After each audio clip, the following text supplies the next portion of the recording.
when I joined the bank, that was the time we have seen, at least in Indian context, how fintechs or UPI or DPIs started building a lot of business models. Fintechs knocking the door of the banks to open up those APIs. So the norms have changed from traditional to mobile banking to the digital or fintech-led, a lot of business model, which our friend spoke all about.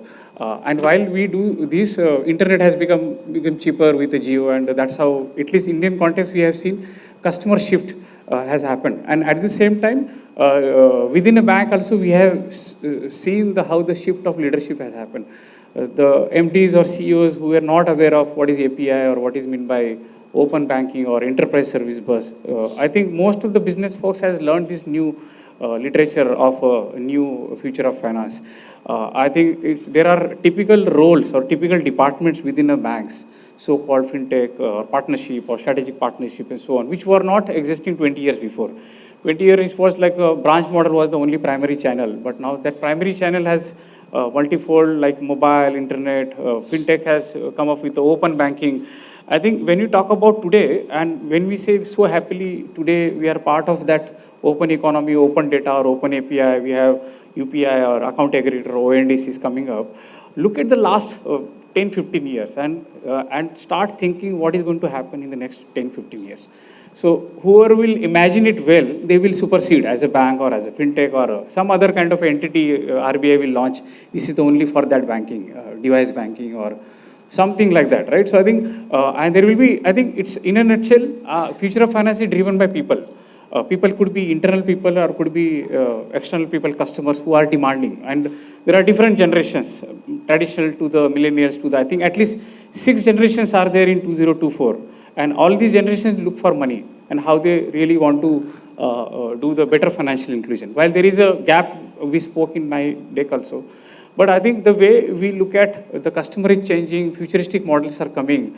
And I think that's how the railroads which will drive the future of finance. I think CBDC, where paper money is getting into plastic money as a card or your wallet kind of a money.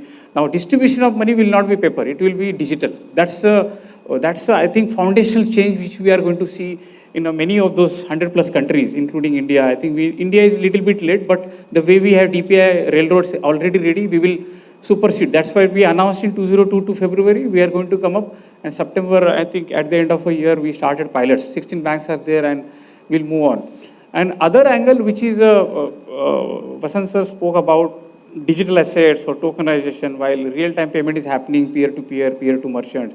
How do that transaction of buying, selling some deed or doing some of those transactions where it takes a lot of time, buying a land or any of those transactions, how do we bring that ecosystem on as a digital twin and do those digital transactions? That's how that imagination will change the customer behavior, many more the financial products which we carry today, it will change. And that's how we will see how future of finance will be done. In a nutshell, we have seen lot of things on a front side, which is on mobile or internet and all. But the way we see last 5-6 years, how regulations are coming. Regulations are coming in mid and back. They talk about data security, they talk about audits, they talk about how do we really take care of those transactions at the end of the day, how do we reconciliation, how do we give that money with the right risk scoring. So while it is very easy to do some kind of invisible banking, maybe tomorrow is coming, or metaverse banking, which some of the banks, UBI and the PNB has done. But lot of future of finance will lie in how are we doing automations in the mid journey, which is API to microservices and better infrastructure. Maybe today some customer will call and say this is down. Then we'll start searching why it was down, because of which API or because of which component. But I think that is how now many of those futuristic banking are now going on, maybe APM kind of a tools or some more other kind of, I think and in the back, how do we bring that data intelligence? How do we bring on that firewall protection or your territory protection? So I think at all 3 levels, I would say on front level it's easy, but it will be bound by how much innovations we will do in the mid and back.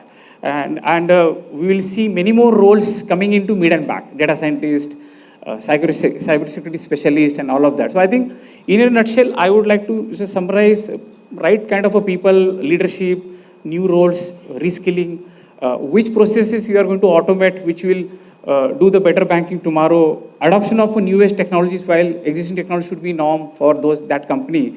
And whatever we do, it should be aligned with the right regulations, talking with the customers, seeking their feedback and improving. I think that will drive, in a nutshell, any of those transformations. Yeah. Right, Prasanna, you've spoken about 359 degree points out of 360.